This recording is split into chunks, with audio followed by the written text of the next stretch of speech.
Lapitan na natin para matapos ito. Hindi tayo nagkamali ng suspecha. Sana lang mabigyan natin ng hustisya lahat ng naging biktima ni Renan. Kung tinapon mo niya doon, sana makita pa natin.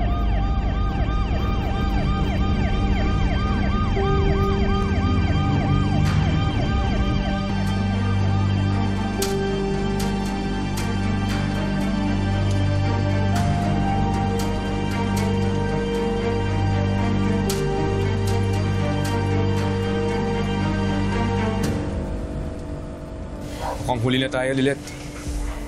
Bakit naman ganito? Attorney, mukhang wala tayong mahahanap dito. Nakausap ko yung taga rito. Kani-kanina lang daw nakuha ng dump truck yung mga basura. Hindi pa nakakalayo yun. Kung ganun ho, kailangan na natin kumilos. Nakuha mo ba kung saan papunta yung dump truck? Medyo malayo, sa landfill ng Santa Fe. Kailangan na po nating puntahan yun. Kailangan maunahan po natin yung mga basurero para makuha natin yung ebidensya.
Nailagay na namin ang demonyo sa kulungan.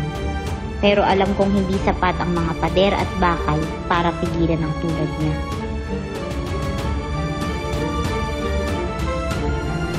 Saan ba? Dito ba talaga? Di pa.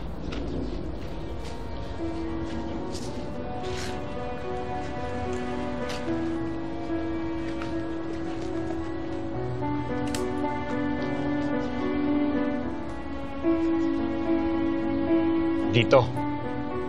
Dito namin nilibig si Mang Kanor. Tara! Bukayin natin! Tara!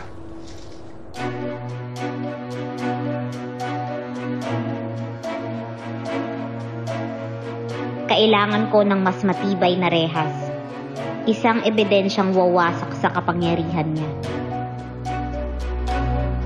Sir, ano po nangyari? May kasalanan po ba kami? Hahanapin lang kami. Lilet, dito ka na lang, ha? Ako nang bahala. Sigurado ka ba? Oo, basta dito ka na lang, ha?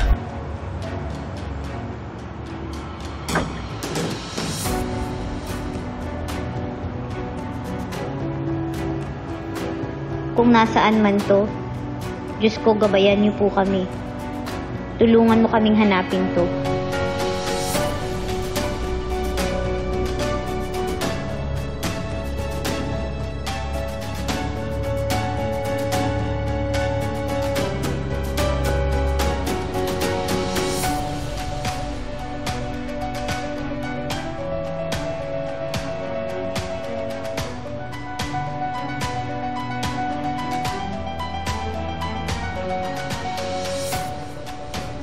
Kapag nahanap ko yun, wala na siyang kawala.